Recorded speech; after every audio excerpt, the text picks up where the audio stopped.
Good afternoon, everybody. Welcome back to Oulton Park for our final racing action of the day, courtesy of the Ginetta Championships. The Protyre Motorsport Ginetta GT Championship is up last. We've had the juniors and the GT Academy out already. They both put on really entertaining races, but for this one, things have changed a little bit in the weather department. The heavens opened towards the end of British GT qualifying. Many of you may have caught that. It's continued raining steadily since then. It is a fully saturated track and a big grid of these the most powerful Ginetta cars that we will see racing, and these V8-powered machines, which don't have a huge amount in the way of driver aids, are going to be quite a handful, I think, for the drivers out on circuit. They're just making their way around to the grid. They're going to be given 2 green flag laps because the last time they were on circuit, the track was dry for qualifying this morning. And as I said, these cars are going to prove to be a little bit of a handful, I think, in these conditions. So drivers will be very, very grateful to Race Control for giving them that extra lap. Jack Collins was fastest in qualifying this morning. 1 minute 40.8 was a couple of tenths quicker than Robert Cronin, who starts alongside for Elite Motorsport. The championship leader, Archie Clark, is only 5th on the grid, interestingly. Archie Clark, who has won all 4 races so far this season. But if he's going to win this one, he'll have to do so from 5th on the grid, although I do seem to recall him coming from the 2nd row at Silverstone. I think it might have been in the first race, certainly one race this year. He's come from deep in the, or relatively deep in the grid, and still managed to win. So I wouldn't count him out, but in these conditions, on a circuit at which it's notoriously difficult to overtake, Archie Clark might not have things all his own way this afternoon. Elite Motorsport are leading in the Teams Championship over Raceway Motorsport, but we've got some quick Raceway Motorsport drivers towards the front, and I think the stage is set for a fascinating 20-minute race. This is the first of 2 races this weekend. We're back to the sprint and feature race format, if you like, that we had at Donington Park, a 20-minute race on the Saturday and a 40-minute race on the Monday this time, with a mandatory pit stop in the middle. We weren't able to do it at Silverstone because we had the 3-hour Silverstone 500 race to squeeze in. Back at Oulton Park now, we are back to the longer race on the main race day and a sprint race today. So this is just your bog standard 20-minute sprint, but on Monday they'll have a strategic element to think about, which, as we saw at Donington, does mix things up quite a bit.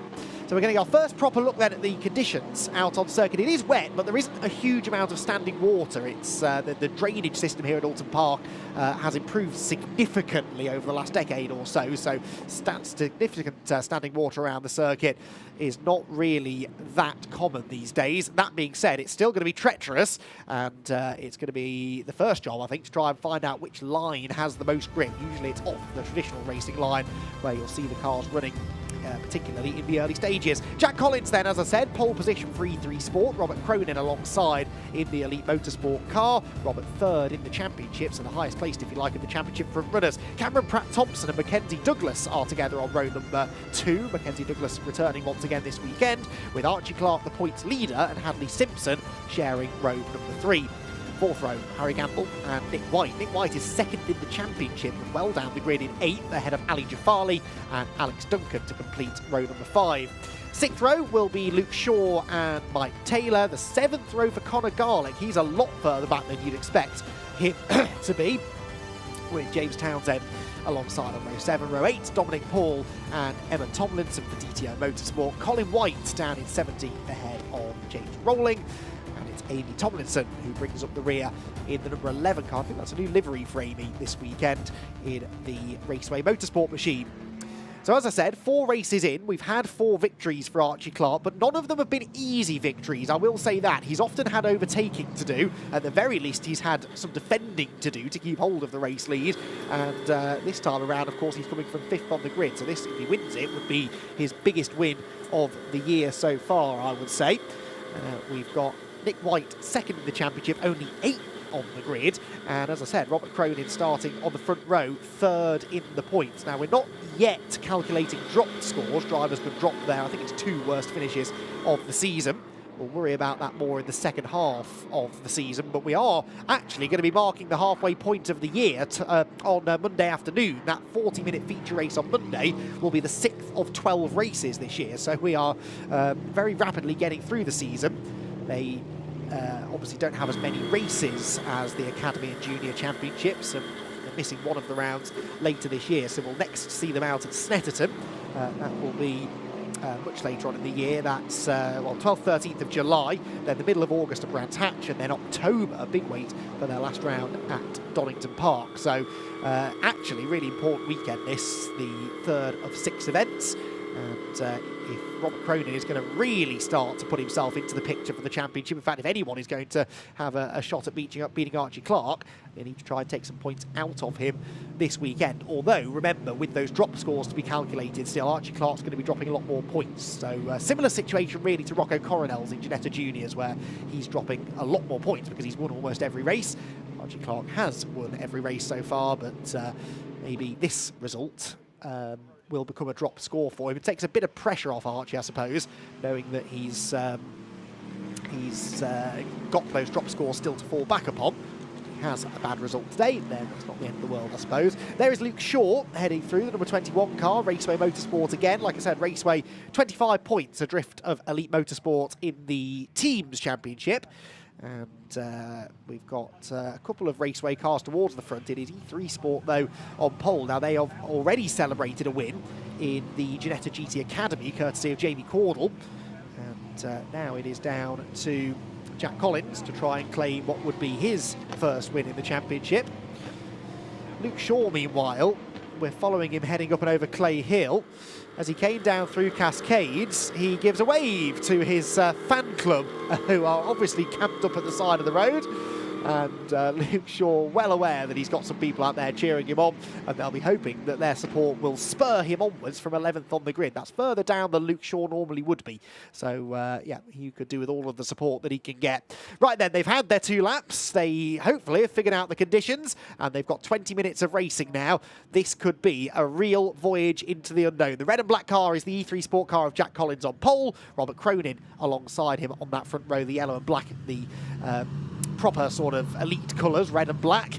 And Cameron Pratt-Thompson with Mackenzie Douglas, the reigning champ, alongside him on row number 2. The 5th round of the Protyre Motorsport Ginetta GT Championship then in very treacherous conditions gets underway here at Oulton Park, and immediately some drivers break ranks from the 3rd and 4th row. Harry Gamble, that was, going to the inside of Archie Clark. Archie Clark getting mugged a little bit into Old Hall. He's stuck in the middle of a 3-wide situation with Nick White on his outside. White is on the grass. The man second in the championship is going to plummet to the bottom of the order. That's a disaster for Nick White, but he was stuck on the outside of Archie Clark, who had Harry Gamble. Is inside another car off now towards the barriers. Bang into the Armco, and that I think was 975, was it maybe? Couldn't quite catch the number. I think it was the 75 machine that has explored the scenery down at Cascades. We'll piece that together in a moment, but a dramatic start to the race, and unfortunately Nick White in particular with a lot of work to do now from deep in the field, and Archie Clark surviving that little bit of door banging pretty well in the end to hang on to a place inside the top 7 at least, but he has lost a bit of ground in the first sector. At the front of the field it is Cronin who leads, so Cronin got the better of Collins on the run through the first corner, and he leads the field through the brick chicane for the first time. Mackenzie Douglas is up to 3rd, and it's 4th position then for the 37 of Hadley Simpson. A challenge for the lead down into the Hislop chicane. I thought for a moment there that Collins had got into the back of Cronin. We've got Gamble wide over the grass further back and losing a position as they made their way through the Hislop chicane. I think that was Archie Clark coming back ahead of him. It has been a very, very dramatic opening 2/3 of a lap of the race. And already lots of storylines being set now to follow over the next 18 minutes or so.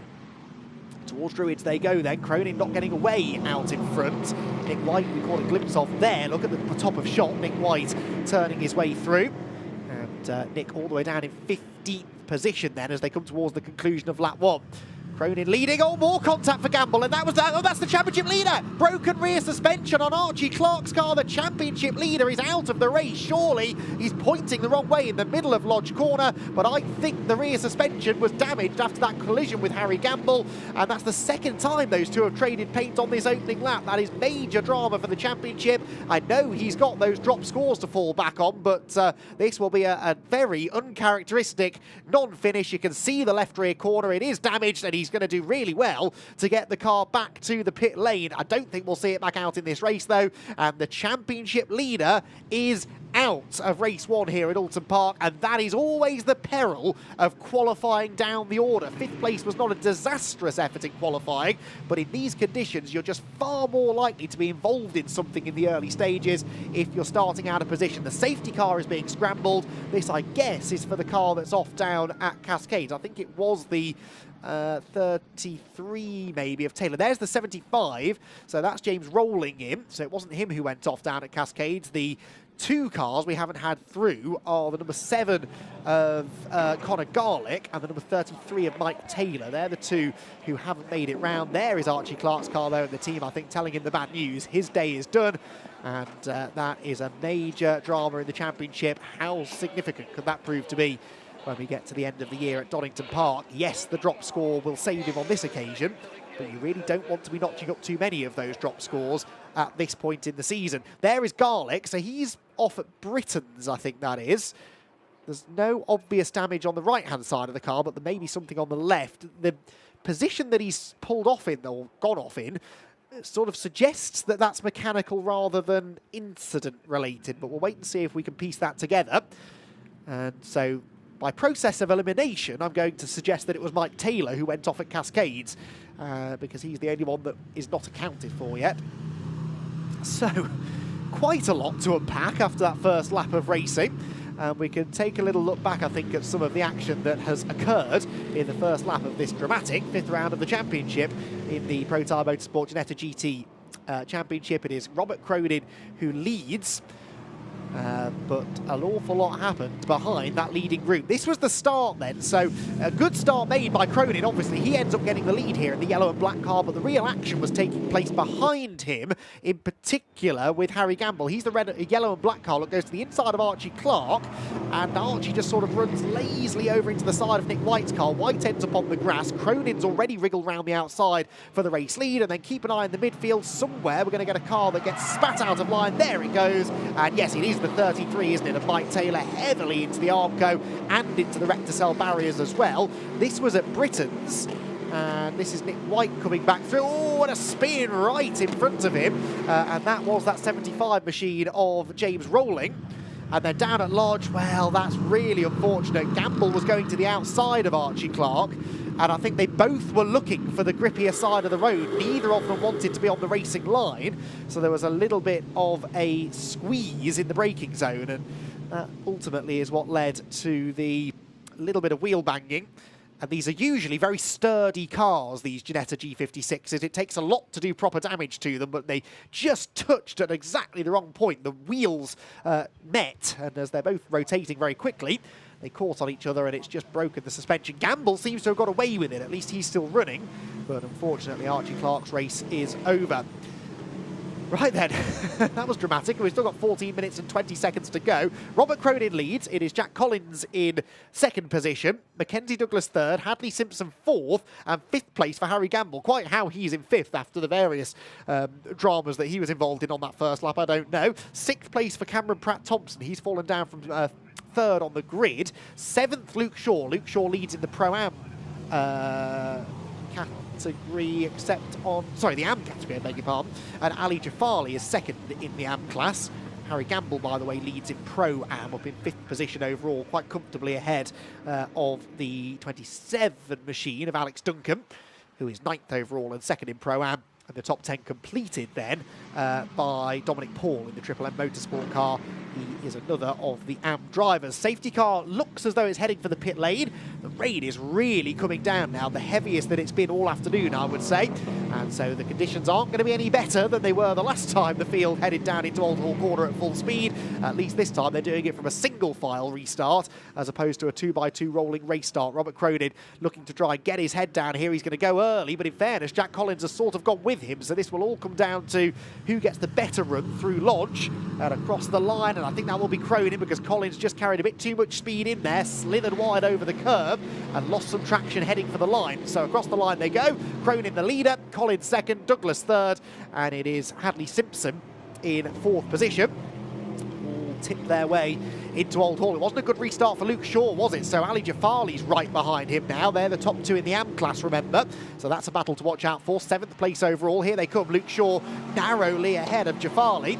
but Shaw did not get a great run off Lodge Corner. Of course, Ali couldn't overtake him before the line, but did close right in on the AM class leader. Down into Island Bend we go then, for the fourth time. We ride on board here with the 21 machine of Luke Shaw, so we are currently defending a class lead. There's a little bit of a gap ahead of us to Cameron Pratt-Thompson, so the spray isn't too bad, but it's not what's going on in front of Luke Shaw that he's concerned with right now. It's what's happening behind, as Ali Jafali tries desperately to get the lead of the class away. Now in this championship, unlike GT Academy, where you score points based on your class finishing position, in GT Championship you score based on your outright finishing position. So if an AMP or a Pro-Am driver can mix it with other classes, then that is worth more championship points. This looks rather interesting, doesn't it? Lead quintet turns into Hislops, and Robert Cronin is not getting away here. Jack Collins is really applying some pressure to him, and the leading five bunch right together as they turn through the Hislop chicane.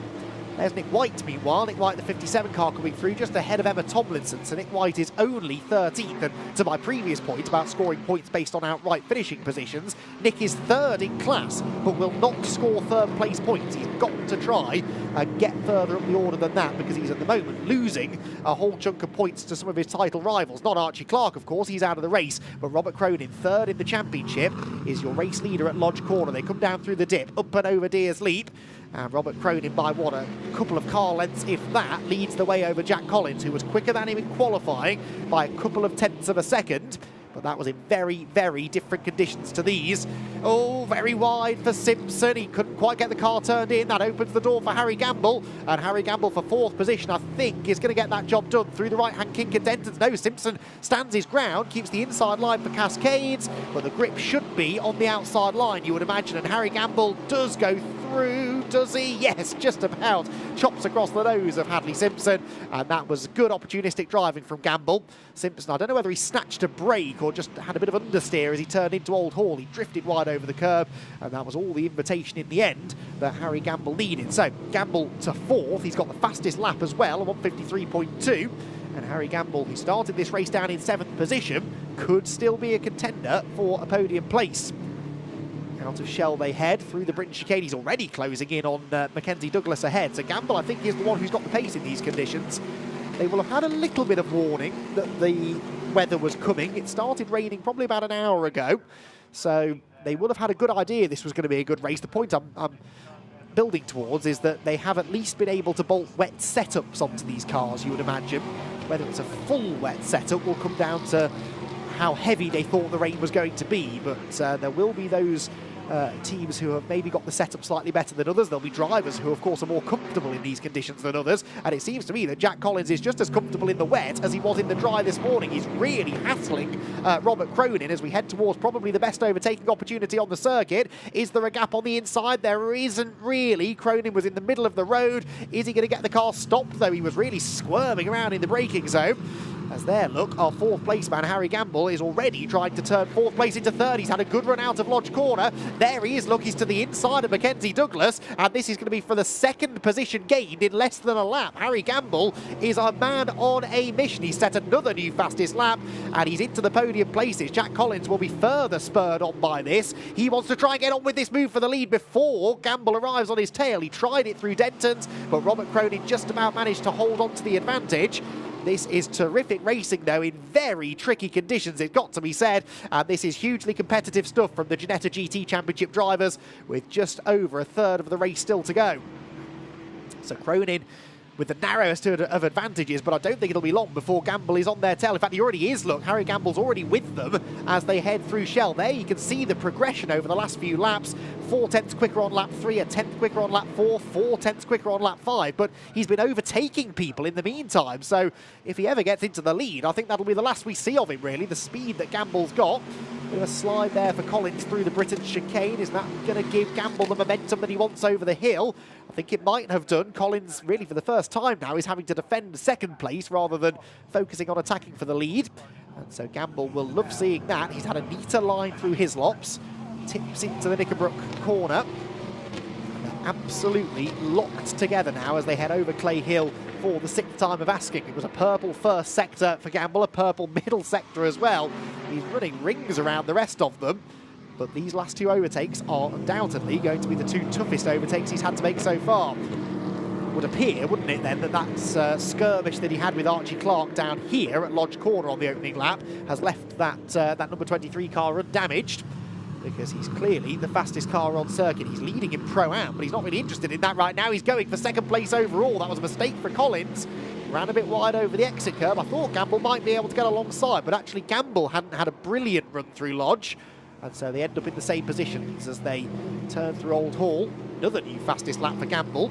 That, I believe, is worth an extra championship point in this series, so it's worth pushing on for these quick laps. Of course, that's not the reason that he's setting the quick laps. He's just found a nice rhythm out there. Can't yet get past Collins, and actually Mackenzie Douglas starting to come back at him now. In Am, by the way, we had a lead change on the previous lap. Ali Jafali's got himself ahead of Luke Shaw, so Jafali 7th place overall, but is now ahead of Luke Shaw in the Am class. And Jafali, as soon as he's in clean air, sets an outright fastest first sector. So Ali Jafali, there, look, is flying. He's getting away from Luke Shaw, and Jafali with a purple first sector, half a second quicker than the leader in Sector 1. Now, I know part of that will be that Cronin maybe doesn't have the ultimate pace right now, but Jafali, no doubt about it, is flying. He's closed right in on Cameron Pratt-Thompson. Oh, contact further back. There was a car going around. That was the number 8 machine. Clatters into the plastic bollards, and Dominic Paul rejoins undamaged, thankfully. But I think that he was assisted in that. I just caught a glimpse of that at the top of shot. And a miracle, really, that he didn't hit the barriers, because he was heading straight for them. But Dominic Paul rejoins. Only lost a position or two, I think, there, maybe.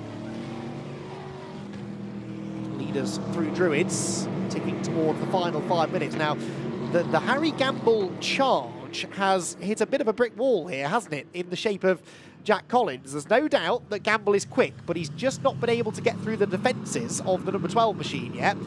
And with every lap that goes by and he's stuck behind Jack Collins, that is a lap less that he'll have to attack for the lead, but he's going for it now into Old Hall Corner. I think there goes the Am leader Jafali, but for second position Gamble was on the attack. He's on the outside line, but that will give him a much better exit from Old Hall Corner. He draws level with Collins down the avenue. This is the outside into Cascade, but he might have enough momentum to make this stick. This, remember, is how he gained a place a few laps ago on the outside at Cascade. Is he going to do the same? No, Jack Collins has the grip on the inside and fends him off, so I would have put some good money there on Harry Gamble getting that place, but didn't quite pan out that way.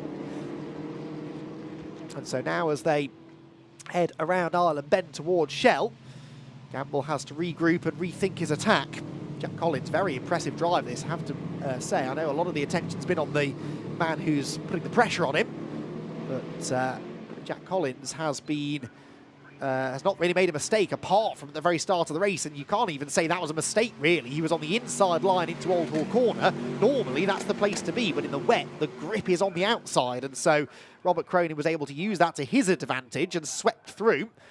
But I do feel that if they'd started the other way round, it might have been Collins who ended up coming out of Old Hall Corner ahead. Anyway, that's the way it works sometimes. Sometimes the luck is with you, sometimes it isn't.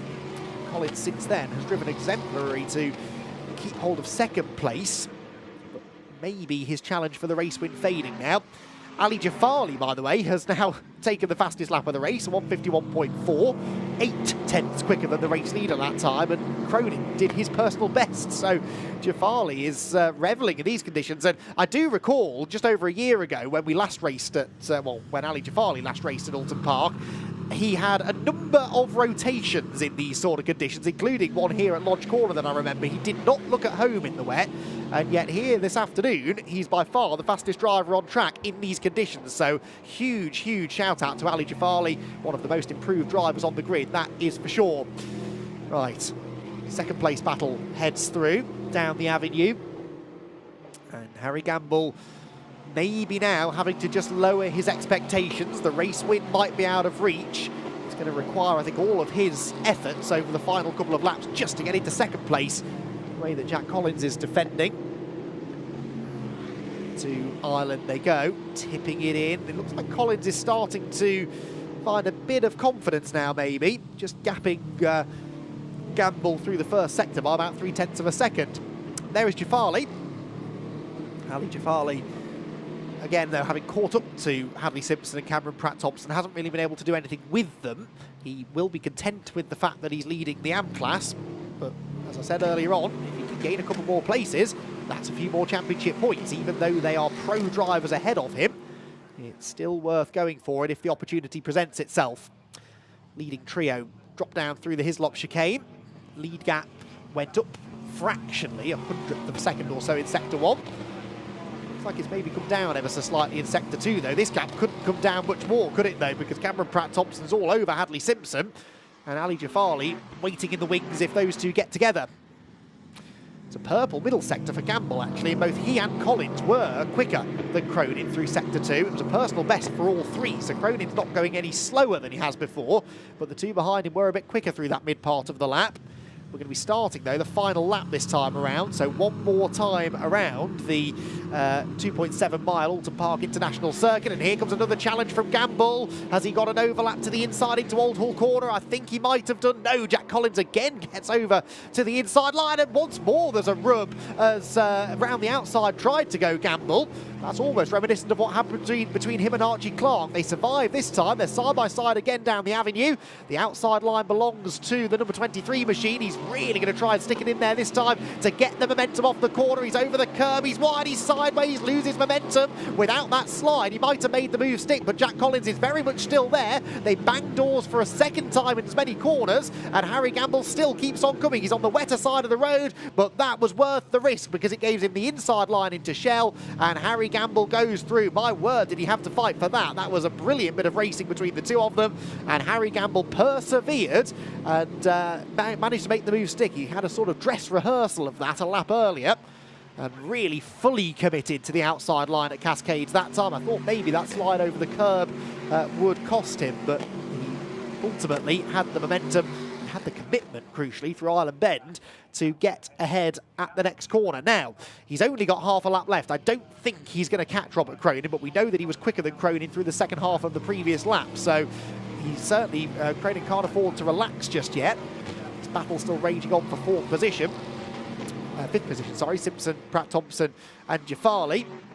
But I think Robert Cronin is pretty secure now out in front. He turns through the right-hander, double apex right-hander at Druids. And for Robert Cronin, it's going to be a second podium finish. He's only had one podium actually so far, a third place finish, but more importantly, a maiden victory of the season. And with a non-finish for Archie Clark, it will tighten the championship up quite nicely. Robert Cronin crests the hill at Deers Leap, sees the checkered flag and wins round 5 of the Protyre Motorsport Ginetta GT Championship. Harry Gamble a fighting second position, and another lap he might have been able to give Robert Cronin a really tough time of it. It was Jack Collins in third and Mackenzie Douglas in fourth position. Robert Cronin, though, very, very pleased with that, I'm sure. Having started on the front row, I tipped him as a favourite at the start of the race. I certainly had a feeling he would be keen to capitalise on that opportunity. Never could have predicted, of course, that Archie Clark would end up out of the race, but he did his part of the job. He might not even know that Clark was out, actually, because Archie retired to the pit lane. It's not like his car was stranded at the side of the track, so Cronin might not know that the championship leader took no points home from that race. And he will certainly be pleased when he finds that out afterwards. No one likes to see other drivers retiring, of course, but hey, if it gives you an advantage in the championship, then they'll be all too happy to take it. Ali Jafari, your AM winner as well. One of the drivers of the race, actually. We didn't get to see a lot of him because what was happening at the front was so engaging, but Ali Jafari with the fastest lap of the race, and yeah, quite clearly in the end, the AM class winner. So the fifth round of the Protyre Motorsport Ginetta GT Championship is won by Robert Cronin, a first victory of the year, and it's an Elite Motorsport 1-2 after Harry Gamble's charging drive to second place. Jack Collins, the pole sitter, was third, ahead of Mackenzie Douglas and Hadley Simpson, with Cameron Pratt-Thompson completing the top half dozen. Ali Jafari was seventh, Luke Shaw eighth, Nick White ninth after his off on lap 1, and Alex Duncan completed the top 10. The class winners, Pro Class won by Rob Cronin, the Pro-Am category by Harry Gamble, and Ali Jafari with a brilliant drive to win in the AM class. So, thoroughly entertaining first race of the weekend. Of course, we get to do that again tomorrow with the 40-minute feature race. Sorry, I keep saying tomorrow. Monday, the 40-minute feature race with that mandatory pit stop. And Archie Clark will be back out on track, very keen to try and undo the damage done here this afternoon. So let's take a look back, shall we then, at a few of the highlights from a dramatic race. Our first Protyre Motorsport Ginetta GT Championship race of the weekend saw the conditions change quite significantly since qualifying. A dry qualifying, but a very wet track greeted the drivers from the start of the race, and it immediately led to some drama. Nick White elbowed wide at the first corner, and the man second in the championship was at the back of the field, just one corner in. His day, though, was going better than it was for Mike Taylor, who speared into the barriers down at Cascades, retired from the race and brought out an early safety car. There was also a spin for James Rowling right in front of the recovering Nick White. James, though, was able to continue. Then at the end of lap 1, there was another collision as round the outside of Archie Clark went Harry Gamble. They made contact, Clark spun, and crucially had broken rear suspension. The championship leader was out of the race. After a brief safety car interlude, the race continued on. Jack Collins was desperately trying to get back ahead of Robert Cronin, who'd pipped him to the lead in the opening couple of corners, but it was Harry Gamble charging through behind who was grabbing the attention. He moved into third and set off after the leaders. A scary spin then for Dominic Paul at the Britain chicane sent the plastic markers scattering, but he rejoined with no damage. Harry Gamble tried and tried and tried to get ahead of Jack Collins, and finally on the final lap of the race he survived that slide on the curbs exiting Cascades corner and finished the move up at Island Bend. It was a very brave move. It was brilliant racing between the two of them, and Harry Gamble took a very well-deserved second place on the road. It was, though, Robert Cronin who came home to claim his first victory of the season.